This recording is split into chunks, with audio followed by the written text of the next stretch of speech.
It's about the journey, not the destination. Reality is better than imagination. When I feel free, free to be me. When I feel free, free to be me. Welcome, everybody, to Travel Your Heart, a podcast where two gay grandpas explore life's travels together.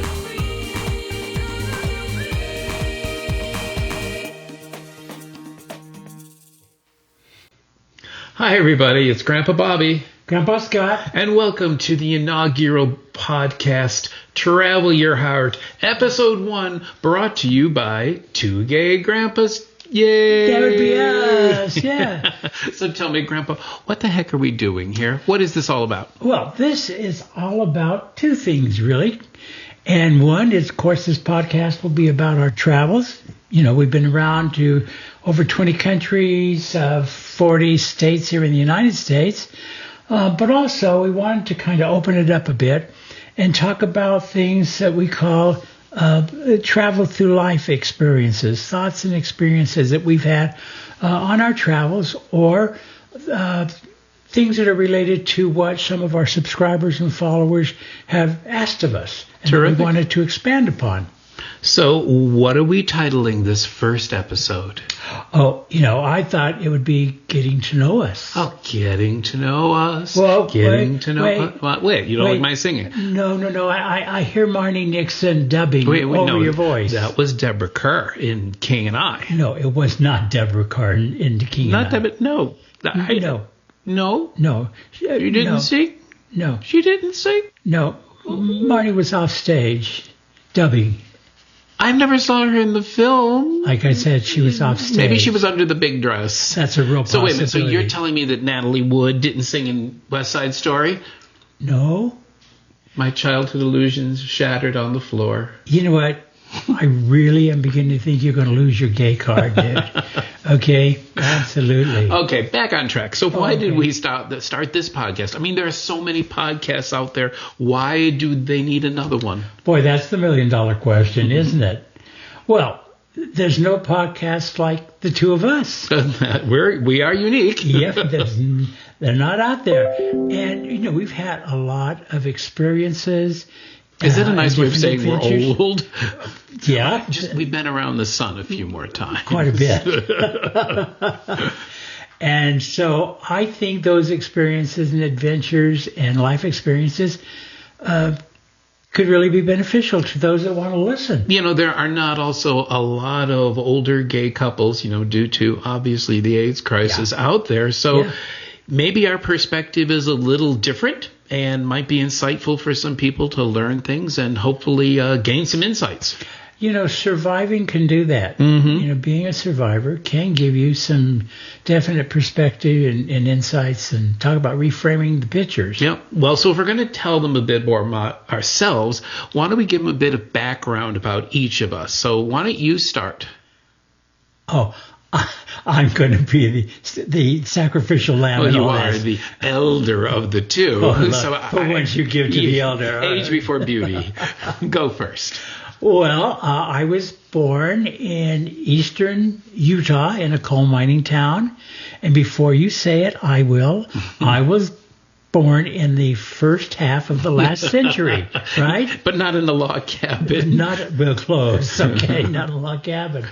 I am one of 9 siblings. That's a heck of a big family. Yeah. What was that like? Because, you know, people don't have families that size anymore. Well, it was loving. It was a loving family, but it also was insane. Of course, it was insane at times. So were you all in the family at one time, all under one roof?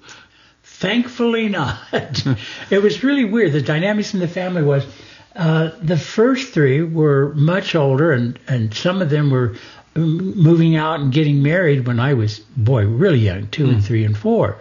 And then there was like that middle group of 3 that were still in the house when I was growing up, but they were like graduating from high school, going into college. And so I had times with them, but not as much as the last 3. and that would be my older brother and my baby sister. It sounds like it was a revolving door of people constantly coming. A wooden door. You had to knock. I feel for your poor mother. She and my dad did very well, thank you. So what was it like growing up in this small town? Sounds like a Walton's Mountain to me. I couldn't wait to get away from it. I found it.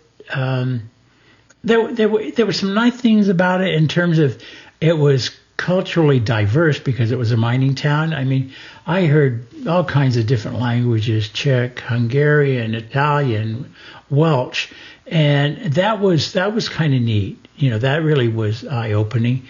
But it was also very small, very focused on mining and some farming, and it just felt smothering for me. So did you finally escape? Sure did. It was the great escape, only without the motorcycle. The family moved to Southern California. My dad had retired from the mine, and he set up a business with some of the older brothers that had left early.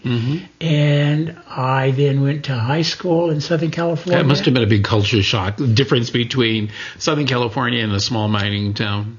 It was my dream. It was my dream. I mean, it was the most incredible experience because I was open to things that I would never have experienced in that coal mining town. And that's what I wanted. That's what I desired.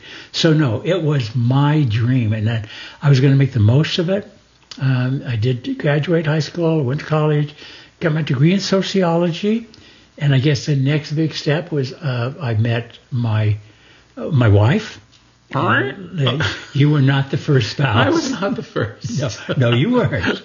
The first was Laura, and you know her. We were all so close. We co-parented. She was. In the family we called each other sister wives. So she was an amazing human being. We did lose her recently, and it's been a big hole in our heart. Oh God, yeah. She was so funny, and she had an incredible profession as a registered nurse, and we do miss her. We did have two children, two incredibly wonderful daughters. They came into your life when they were young. Yeah, they were 5 and 6. So, the kids even tell me that they don't remember a time in their life when I wasn't present. So it wasn't like we tried to mash some families together. It just kind of grew organically. Yeah, and you did a beautiful job because Thank you. You didn't try to be a stepdad or anything. Well, I wasn't the parent that had to discipline. So that's true. That's why I think they liked me and let me stay you a around. lot better than the two that had to discipline. So when did you come out? About a year and a half after Laura and I divorced. And the divorce was very friendly, very amicable. It's just our lives changed. You know, it's like initially I was going to be a teacher, but then I got into wanting to go into psychology, and I worked in a psychiatric hospital. I worked at nights. Laura wanted to go to school. She became a nurse. Our friends became different groups. Our experiences became different, and it was just it just happens. There was a parting, but there was no animosity. We, as you know, we all remained close and remained very much in love, and so that's kind of how that happened. So then you had to discover yourself as a gay man. Yeah, I did. Discovered myself, jumped in with both feet, and then take that as you may, and then moved to San Francisco in 1978, where I met you in 1979. Ta-da! Take it away. Well, my life sounds pretty boring compared to yours. Actually, I grew up in a very small town in upstate New York, right on Lake Ontario. I have 2 sisters and a brother. And I grew up in the midst of a very large Italian family, extended family, cousins for days. And it was very loving. But probably the heart of that was my grandparents.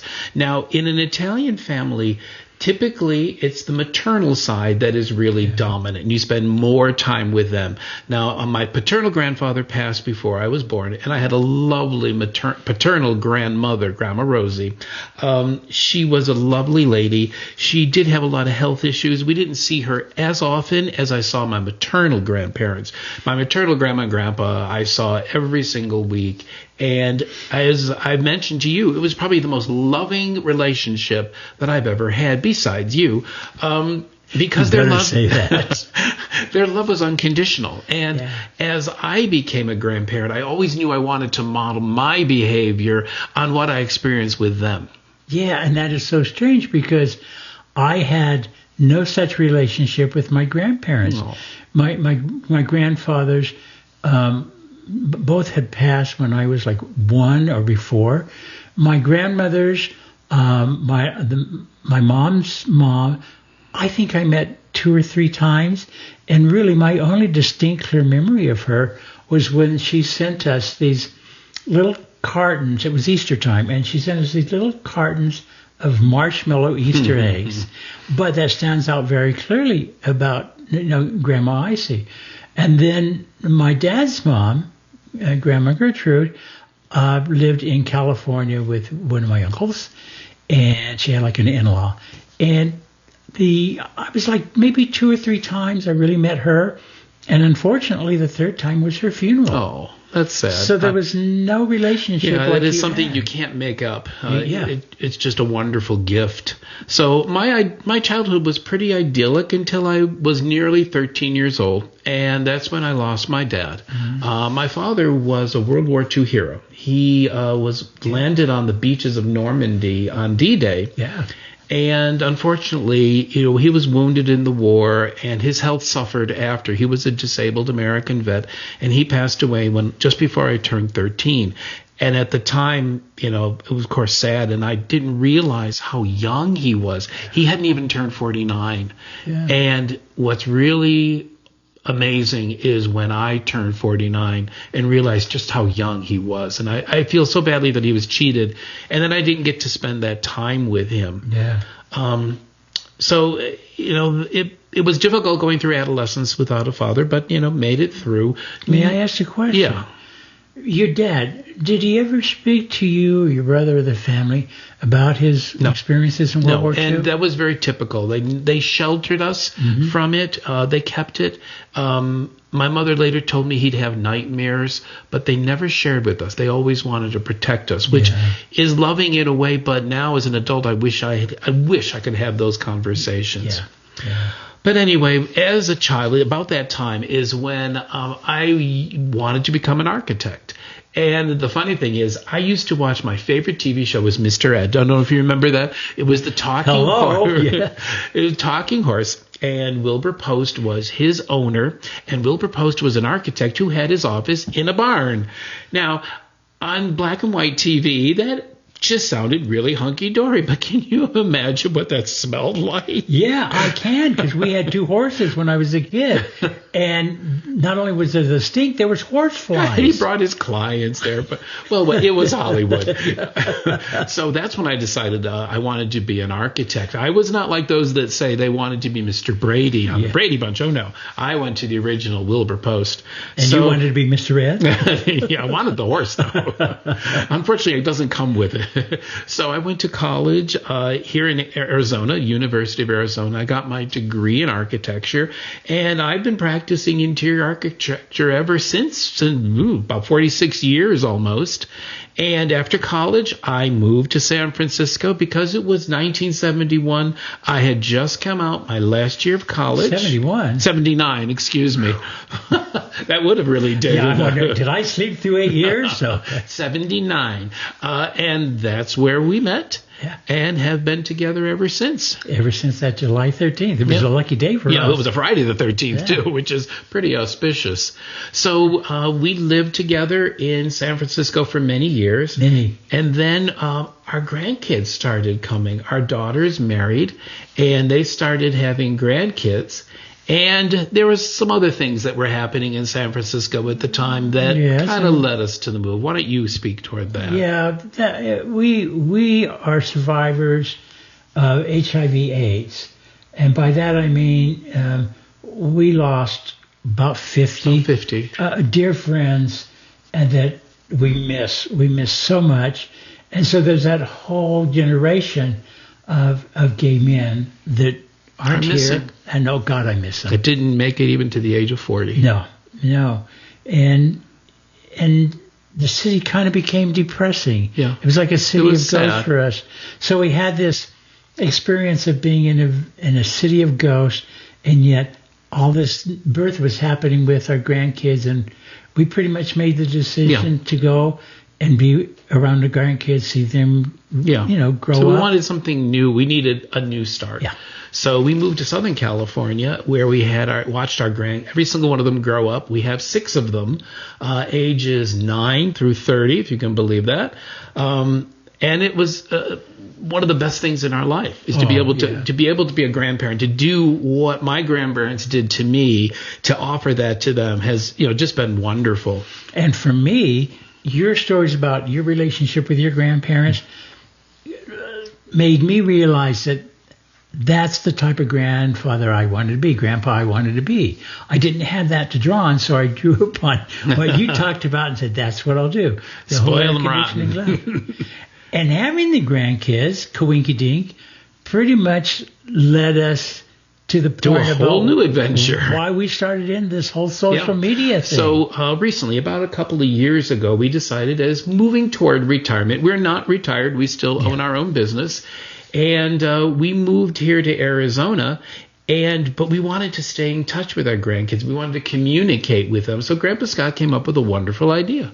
Yeah, the grandkids were on the internet, the YouTube, not MySpace. No more MySpace. No more MySpace. So I thought, well, Grandpa, let's go where they are. Let's show them our travels and kind of communicate with them through social media. So first thing we did was set up the YouTube channel, and it was strange. We figured it would just be for the grandkids, the daughters, family members. And, we were a little surprised when it reached 500.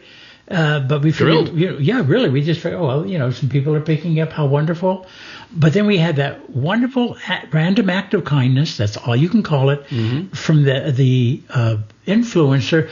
I learned what that word was real quick. Influencer, young man from Canada, who had taken snippets of our travel videos, and compiled it into another video, which he released to his 20-some thousand odd followers. And he said, these 2 grandpas are great. They're not getting views. They have some wonderful travel videos.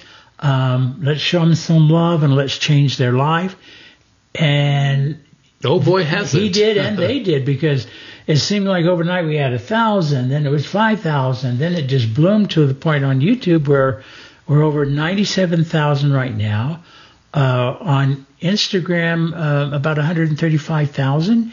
And we started Threads a couple of weeks ago, and we're approaching 5,000 on that. We got TikTok going. That's amazing. All platforms. Yeah, it's just amazing. And so, if you know of anybody, or if you yourself haven't subscribed to our channel, and if you like travel videos with 2 old gay grandpas, we invite you to take a look at that at 2 Gay Grandpas Travel. And we'd love it if you would subscribe to help us grow, because when you give it a like and when you subscribe, that helps to grow the algorithm, and that helps reach out to more people, and we get to share our stories. Yeah, I'm not dealing with the algorithm and all that anymore. Basically, Grandpa Bob and Grandpa Scott are going to have fun. Yeah. And that's what it should be. And this is just as we are. So the amazing thing to us was that we thought that when we were doing this video, not only would it be for family and friends, but it might be of interest to people our age group in how they want to travel. Yeah. But amazingly, that's not the case. Yeah. We're finding that our biggest demographic are younger people, ages 18 to about 40 something. 18 to 45. It's not just people who want to see travel, but people who want to encounter grandparents. Yeah. That was the strangest thing. We've had wonderful comments from folks who said, I never knew my grandparents. Will you adopt us? Mm-hmm. And then we'll have others who'll say, I did have wonderful grandparents. They've passed. I miss them very much. Will you adopt me? And then, very sadly, there are those who say, my grandparents turned me away when I came out. I don't understand that. I don't understand how a parent or a grandparent, a brother or sister can do that. But it happens. And, they said, will you adopt us? So, we have all of these adopted grandkids around the world. Yep. And it's kind of, everybody refers to the 6 that we have as the originals. and then all the others are called The adopted, adopteds. and it's become this kind of wonderful, big, global family. Yeah, It's so much fun. And from them, we've been getting a lot of comments, and we've been getting a lot of questions. And they aren't really the forum in our YouTube Yeah. videos to answer those. So that's why we thought having a podcast every 2 weeks where we can address not only our travel ideas, issues, and tips, but also some of the things that we've confronted in our lives and how we've dealt with them. And maybe a guide as to how you can grow old successfully. You can grow old, but you not have to even grow older, but you don't have to grow old. Yeah, we call those experiences life travels. Yeah. And so that's, as I mentioned, the second reason we started this podcast. So what can they expect in the future? What sort of episodes do you think we're going to do? Well, I think the next episode we're going to be doing is we're calling it Unexpected Travel Experiences, because that's Mysterious. a question. Absolutely, because a lot of the people have commented, what was this? What was your worst? What was your most exciting, most unusual? So I thought it'd be fun to share those next podcast. Well, that'd be great. And then coming down the road, we'll have other tips on travel, our experiences maybe in different countries, our outlooks on things, so a variety. But what we'd really appreciate if you have any comments or topics or questions that you would like us to address in our podcast, we'd really like you to send them to us at 2gaygrandpastravel@gmail.com. Yeah. And hopefully or we on can the podcast. that's on the podcast. Yeah. So where can they get this podcast? Well, they can get it anywhere they get their podcasts. They can do it on Apple, Google. We're going to be posting this on YouTube. No MySpace? No MySpace. No MySpace. No MySpace. I guess I have to get over that. You got to get over it. You're also dating yourself, you old fart. So, before we leave, how do you think about our first episode? Oh, you know what? It's learning a new function, a new talent, a new profession. You start off a little shaky, and hopefully it's been good. But I really think we're going to get better over time. I think it's pretty comfortable. We're used to bantering back and forth with one another. So as long as it's insightful, informative, and enjoyable to people. Yeah, fun. It needs just to have be fun. It needs to be not just for us, but for you folks out there. We want it to be something you look forward to every 2 weeks, because you never know what's going to come out of our house. That's true. This is going to be unedited. So I guess this is a wrap-up for us on episode 1. I think it's a great episode to just tell people about us, our inaugural episode. Yeah, stop using those big words, dang you. So, we really appreciate you joining us. We hope you'll tune in to our next. And, as we always say, whenever you travel your heart. Bye, everybody. Bye-bye.